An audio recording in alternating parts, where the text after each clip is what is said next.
Imaginen por un momento una habitación entera, desde el suelo hasta el techo, recubierta de 6 toneladas de ámbar cuidadosamente tallado. Espejos de cuerpo completo.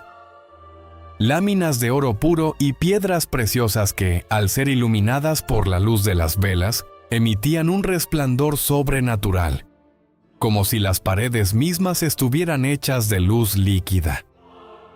Durante más de 2 siglos, esta obra maestra fue conocida como la octava maravilla del mundo. Un tesoro incalculable que simbolizaba la unión de 2 imperios. Sin embargo, en 1945, mientras el humo de la Segunda Guerra Mundial asfixiaba a Europa, este palacio de cristal fósil simplemente se desvaneció de la faz de la Tierra. ¿Cómo es posible que una habitación completa desaparezca sin dejar rastro? ¿Fue consumida por las llamas, ocultada en minas secretas o robada por coleccionistas que hoy guardan el secreto bajo llave? Bienvenidos a otra historia, el espacio donde desempolvamos los archivos más fascinantes y misteriosos del pasado, para entender cómo los grandes relatos de la humanidad a veces se pierden en las sombras. En los próximos minutos, nos sumergiremos en el mayor robo de arte de la historia y en una búsqueda que ha durado más de 80 años, cobrándose incluso la vida de quienes intentaron revelar la verdad. Para entender la magnitud de la pérdida, debemos viajar primero al año 1701. En aquel entonces, Federico I, el primer rey de Prusia, encargó la construcción de una cámara de ámbar para el Palacio de Charlottenburg en Berlín. El ámbar, conocido como el oro del Báltico, es en realidad resina fósil de árboles prehistóricos que ha tardado millones de años en formarse. Es un material difícil de trabajar, frágil y extremadamente costoso. Durante años, los mejores artesanos de Europa tallaron paneles intrincados que narraban historias y figuras geométricas. Sin embargo, en 1716, en un gesto de alta diplomacia, el hijo del rey prusiano decidió regalarle estos paneles al zar Pedro el Grande de Rusia para sellar una alianza contra Suecia.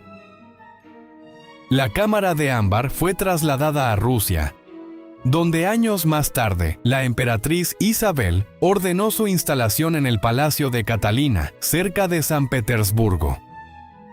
Allí, la habitación fue ampliada y decorada con más de 450 libras adicionales de ámbar, mosaicos florentinos y adornos de oro, convirtiéndose en el orgullo del Imperio ruso. Durante casi 200 años fue el escenario de recepciones diplomáticas y bailes imperiales, maravillando a todo aquel que ponía un pie en ella. Pero la paz de la cámara de ámbar terminó de forma abrupta en 1941, con el inicio de la Operación Barbarroja, la invasión nazi a la Unión Soviética. Los conservadores del palacio intentaron ocultar el tesoro cubriendo las paredes con papel tapiz común, esperando que los soldados alemanes no notaran lo que había debajo. Pero los nazis contaban con expertos en arte que sabían exactamente lo que buscaban. En menos de 36 horas, los soldados alemanes desmontaron la cámara con precisión quirúrgica. La embalaron en 27 cajas de madera y la enviaron de vuelta a su lugar de origen técnico, la ciudad costera de Königsberg, en la entonces Prusia Oriental. Aquí es donde los hechos documentados comienzan a mezclarse con la bruma de la incertidumbre. Sabemos con certeza que la cámara fue instalada en el castillo de Königsberg y exhibida por el director del museo local, Alfred Rode, un hombre obsesionado con el ámbar. Pero a medida que el ejército soviético avanzaba y la derrota alemana se hacía inminente, Rode recibió órdenes de desmontar la cámara una vez más y ponerla a salvo. A partir de ese momento, enero de 1945, el rastro se vuelve borroso y entramos de lleno en el terreno de las teorías y las especulaciones. La teoría más aceptada por los historiadores académicos, aunque sea la más decepcionante, es la de la destrucción accidental. En agosto de 1944, la Real Fuerza Aérea Británica bombardeó intensamente Königsberg, y en abril de 1945, el Ejército Rojo lanzó un asalto final sobre la ciudad. El castillo fue incendiado y quedó en ruinas. Muchos investigadores sostienen que el ámbar, que es altamente inflamable por ser una resina, se quemó por completo en los incendios del castillo. Sin embargo, existen testimonios de soldados alemanes que aseguran haber visto cómo las cajas eran trasladadas a los sótanos, o incluso fuera de la ciudad antes del ataque final. El hecho de que no se encontraran restos significativos de ámbar fundido entre los escombros alimentó la esperanza de que el tesoro seguía vivo en algún lugar. Esto nos lleva a la segunda gran teoría: el ocultamiento subterráneo. Se especula que la cámara de ámbar fue escondida en alguna de las numerosas minas de sal o complejos de túneles secretos que los nazis utilizaron para proteger el oro del Reichsbank y otras obras de arte robadas. Durante décadas, cazadores de tesoros han explorado minas en Turingia y túneles en las montañas de Polonia, basándose en mapas de dudosa procedencia. Algunos creen que podría estar en el búnker subterráneo bajo el propio castillo de Königsberg, un lugar que hoy se encuentra bajo toneladas de hormigón y escombros en la actual ciudad rusa de Kaliningrado. Los soviéticos, tras la guerra, realizaron búsquedas exhaustivas. De hecho, la creación de una comisión especial de búsqueda no fue un mito, fue una operación de inteligencia real que duró años, pero que siempre terminaba en callejones sin salida. Aquí es necesario mencionar un hecho histórico que ocurrió en 1997 y que sacudió al mundo del arte. En la ciudad alemana de Bremen, la policía recuperó un mosaico de piedra florentina original de la cámara de ámbar. El hijo de un exoficial nazi intentaba venderlo en el mercado negro. Este descubrimiento probó dos cosas.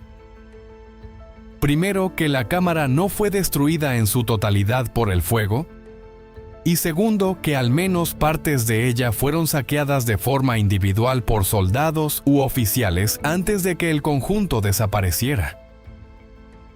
Esto abre la puerta a la especulación de que la habitación podría haber sido dividida y repartida, lo que haría que encontrarla completa hoy sea prácticamente imposible. Otra especulación fascinante nos traslada al fondo del mar Báltico. Existe la teoría de que las cajas fueron cargadas en el transatlántico Wilhelm Gustloff, que partió de Königsberg cargado de refugiados y militares en enero de 1945. Como sabemos por la historia documentada, el barco fue hundido por un submarino soviético, convirtiéndose en la mayor tragedia marítima de la historia. Muchos creen que la octava maravilla del mundo descansa hoy a cientos de metros de profundidad, cubierta de lodo y agua salada. Sin embargo, las expediciones de buceo en los restos del Gustloff no han arrojado pruebas de que el ámbar estuviera a bordo. No podemos hablar de la cámara de ámbar sin mencionar el mito de su maldición. Esta es, claramente, una construcción popular basada en coincidencias trágicas, pero que añade una capa de misterio irresistible a la narrativa. Se dice que todo aquel que intenta encontrarla de manera obsesiva encuentra un final trágico. Se cita a menudo el caso de Alfred Roth, el custodio alemán, que murió de tifus justo antes de ser interrogado por los soviéticos, y sus notas desaparecieron. También se menciona a Anatoly Kirpichnikov, un investigador soviético que murió en circunstancias extrañas, o al general Gusev, un oficial de inteligencia ruso que falleció en un accidente de coche tras hablar con la prensa sobre el tesoro. Aunque la ciencia y la lógica nos dicen que son eventos fortuitos en un contexto de posguerra y espionaje, la leyenda de la maldición persiste en el imaginario colectivo. A medida que pasaban las décadas, el gobierno ruso tomó una decisión sin precedentes que nos lleva a lo que hoy conocemos como la paradoja de la réplica. Si el original no aparecía, la historia no podía quedarse huérfana. En 1979, el gobierno soviético ordenó la reconstrucción exacta de la cámara de ámbar. Fue una tarea titánica que duró 24 años. Artesanos rusos tuvieron que redescubrir técnicas de tallado de ámbar perdidas hace siglos, trabajando solo a partir de fotografías en blanco y negro y un único panel cromático que se conservaba. El costo superó los $12 millones y fue financiado en parte por empresas alemanas como un gesto de reconciliación. Finalmente, en 2003, para el tricentenario de San Petersburgo, la nueva cámara de ámbar fue inaugurada.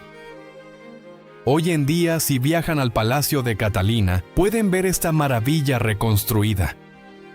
Es tan perfecta que muchos visitantes olvidan que no es la original, lo que genera una sensación extraña. El tesoro existe y no existe al mismo tiempo. Pero, ¿dónde está la verdadera? Si calculamos su valor hoy, estaríamos hablando de más de $500 millones. Pero su valor histórico es incalculable. La búsqueda no se ha detenido. Durante la Guerra Fría, tanto la KGB como la Stasi, la policía secreta de Alemania del Este, mantuvieron archivos abiertos sobre el tema. Se interceptaron cartas, se interrogaron a exsoldados y se excavaron sótanos en secreto. El hecho de que agencias de inteligencia tan poderosas gastaran recursos en esto sugiere que tenían indicios de que la cámara, o gran parte de ella, sobrevivió a 1945. Hoy en día, la teoría de las manos privadas es la que más fuerza cobra entre los especuladores. Se piensa que, en el caos de la caída de Berlín, altos mandos nazis utilizaron piezas de arte como moneda de cambio para comprar su libertad o su escape hacia Sudamérica. Si esto es cierto, la cámara de ámbar podría estar hoy desmontada en un almacén anónimo en algún lugar del mundo, o adornando el sótano de una mansión privada cuyos dueños saben que poseerla es un crimen internacional. Es una especulación amarga, pero en el mundo del tráfico de arte es una posibilidad real. Al final del día, la historia de la cámara de ámbar nos enseña sobre la fragilidad de la belleza frente a la brutalidad de la guerra. Un objeto que tardó millones de años en formarse bajo la tierra y siglos en ser tallado por manos expertas, se perdió en el estruendo de los cañones. Lo que queda es el misterio. Una chispa que sigue encendiendo la imaginación de historiadores y aventureros. Quizás algún día un granjero en Alemania, un obrero en Rusia o un buceador en el Báltico encuentre una caja de madera podrida que contenga el resplandor de un imperio perdido. Hasta entonces, la cámara de ámbar seguirá siendo el fantasma más brillante de la historia. Si este viaje por los pasillos perdidos del Palacio de Catalina y los secretos de la Segunda Guerra Mundial les ha resultado fascinante, no olviden que estas historias solo cobran vida gracias a ustedes. Suscribirse al canal es la mejor forma de asegurar que sigamos rescatando estos relatos del olvido. Les invitamos a darle a la manito de me gusta si disfrutaron del video y a activar la campanita para que no se pierdan ninguna de nuestras próximas investigaciones. Compartir este contenido y dejar un comentario contándonos qué creen que pasó realmente con el tesoro nos ayuda muchísimo a crecer y a traerles cada semana otra historia interesante. Recuerden que todo eso es totalmente gratis y para nosotros es el motor que nos permite seguir explorando los misterios del pasado. ¿Creen que la cámara fue quemada o que sigue oculta en algún búnker secreto esperando a ser descubierta? Los leemos en los comentarios. Muchas gracias por acompañarnos y nos vemos en el próximo episodio de Otra Historia, para descubrir juntos otra página oculta de nuestro mundo.